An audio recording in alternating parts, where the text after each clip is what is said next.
Di Aceh Selatan, Aceh ada tempat alternatif untuk mengisi libur tahun baru, yaitu di air terjun Batimu Canang yang terletak di pinggir hutan Luser, Kecamatan Labuan Haji. Seperti apa keindahan dari air terjun Batimu Canang? Berikut kabarnya untuk Anda.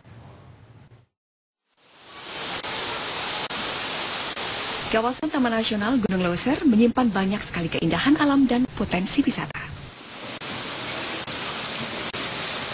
Salah satu keindahan alam yang belum banyak diketahui di pinggir Taman Nasional Gunung Leuser adalah air terjun Batimu Canang yang terletak di Kecamatan Labuan Haji, Kabupaten Aceh Selatan, Aceh. Air terjun ini memang tidak setinggi dan sebesar air terjun pada umumnya. Namun, suasana yang masih asri di sekitar air terjun membuat pengunjung nyaman bermain di air terjun ini. Ini enak, mandinya, habis itu tempatnya nyaman lah buat pengunjung.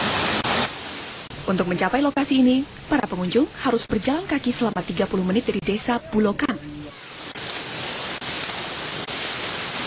Sebab hingga kini, akses menuju air terjun belum bisa dilalui kendaraan bermotor. Dari Kabupaten Aceh Selatan, Muhammad Roni, Anhar Sawang, TV One, mengabarkan.